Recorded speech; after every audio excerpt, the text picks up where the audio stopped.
Hi guys, welcome to Film Companion South. I am Vishal and today I'm going to be talking about the first major Malayalam film to release straight onto OTT, Sufiyum Sujatayum. If painstakingly created was a valued commodity in filmmaking, Sufiyum Sujatayum would be right up there with the classics. Almost every frame and almost every piece of writing that has gone in aspires for greatness. Like the statues of gods and goddesses, the shots of the titular leads have been planned for posterity. And the intention is to create a film that floats above reality like romanticized memories. But in that effort, the film builds its foundation over helium balloons. This beeline towards poetry is everywhere, like the opening shot of a floating leaf that follows the Sufi as he climbs up the stairs of the decrepit Jinn mosque located somewhere on the Kerala-Karnataka border. Like in a fable, inanimate objects acquire lifelike qualities. A jamun tree starts to bear fruit for the first time, a broken lamp stops flickering, and the empty mosque suddenly brims with devotees even for the early morning azan. The Sufi's azan is powerful, breathing life into the sleepy town the only way a swan song can. But the sound waves, his last, travel far beyond this town.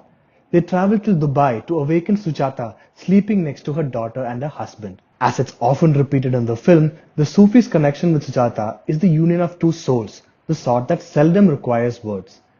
Not that words were ever an option, given that Sujata is mute. For the Sufi, his love for her is akin to devotion, with his prayer calls at the mosque assuming the form of heartfelt love songs meant for just one person. As for Sujata, she reciprocates with Kathak to create a fusion of two minds and art forms coming together unlike no other. Along with them, we too experience this couple as they go through the first 5 stages of love.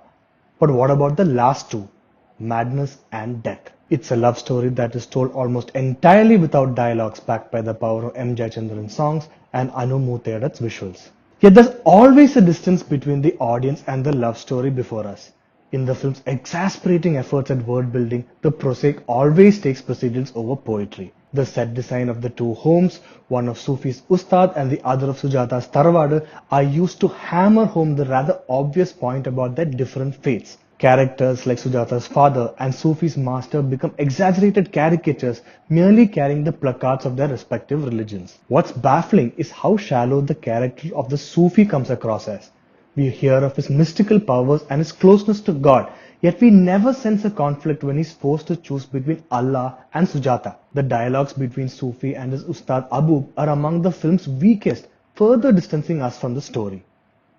The film then also tries to tackle the concept of love jihad, but without the depth and the seriousness it deserves. In a key scene, Abub explains that religion is an opinion, one which cannot be changed easily in a strong-willed person. Yet we get visuals of Sujata wearing the veil after removing her bindi, even when Sufi himself draws her with a bindi.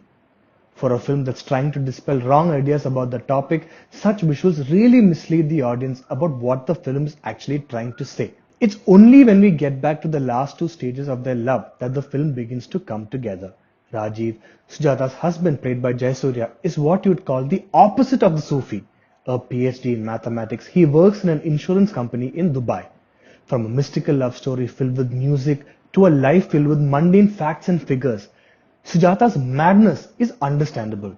But so is Rajiv's. In the film's most fascinating character, we see a good man who has been slowly corroding from within in the knowledge that his wife's in love with someone else. In other words, he gives her his kitab of love, only for its pages to be filled with words of love for another man. Ironically, in trying to marry the aesthetics of Innuninde Moideen with the surreal world of Nyan Gandharvan, we end up with a film that's lacking a term used too often in the film.